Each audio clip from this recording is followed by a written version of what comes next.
We tried to get back, but things were not the same. So in my opinion, nope. You cannot tie again something that you broke. Yeah, well, it is often like that. But again, it's not that you cannot mend something when it's broken. It's because you're trying to tie it again, mend it again, on the same premise that it ended up being broken. Meaning on physical attraction, on doing some other exciting things, everything physical, maybe a little bit more flower, maybe a little bit more attention, maybe a little bit less selfishness, maybe a little bit more caring or more time together. But these are all cosmetically arranged to tolerate each other or tolerate this situation, tolerate the problems, but doesn't address the problems. You see, it's like, you know, when you guys break up or wait a little bit and you feel cool-headed and you think you can now get back together and you try, but you try on the same premises with the same garbage in it. You don't try to get rid of the garbage, recognize, identify the garbage and sort them out, which is getting to know each other on a consciousness level. You still want to get back together on the same premise, in the same ways that you try to keep it together, which didn't work. It's like having a bucket of water and mud, and it's muddy. So when you're in a relationship, it's like you're staring the mud. So there's lots of mud there, and it becomes uncomfortable, and you leave each other. So you let the bucket be, and you don't touch it. After a while, yes, you haven't touched it. It looks like the mud goes at the bottom, and the water looks a bit clear. And you think, okay, it's now separate. But there's still the mud there. It may not be looking the same way, all mixed up as before, but the mud is still there. It hasn't been taken out.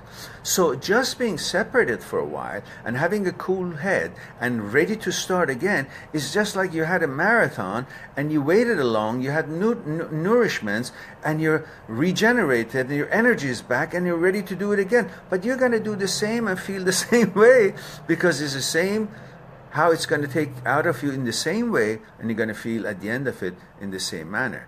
So the best thing would be get nutrients, and now this time get on a car or a bicycle and go through the marathon so you won't be that tired. So the bucket with the mud and the water in it, it's best to put it through a sift and get the mud out and the fresh water to be there, separated completely, and then use the water, filter it, make tea with it, and so on and so forth. Same thing with your relationship. When you take time off, well, use that time off to think what things you should address when you try to get back together. And when you get back together, start talking about how things are different in your consciousness level. What about your desires, and how does your ego plays into this whole equation? What are the fears that each one of you are facing? What is it that you're concerned that you don't feel certain in this relationship? What is it that doesn't let you have that elusive psychological security, which we never reach it, but at least we can feel like we are in a certain order, that it's a combined and pleasant order that can be shared? And what kind of a mechanical process you guys each been following that would bring about that elusive psychological security?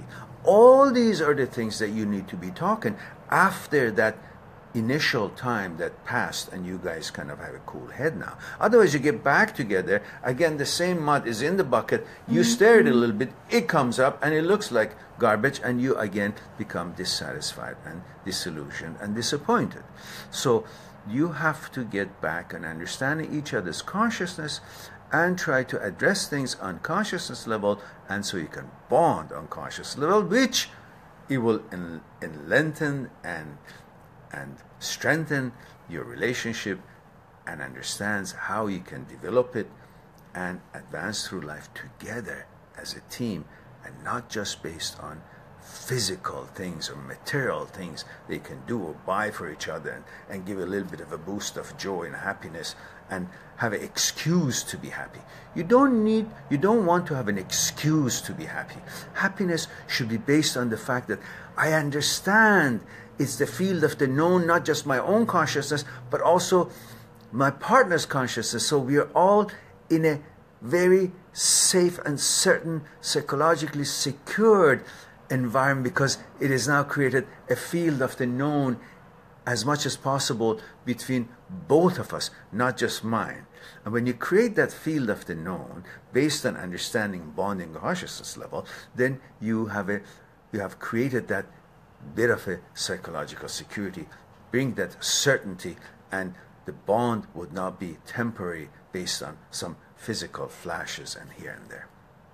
Hope that would be helpful.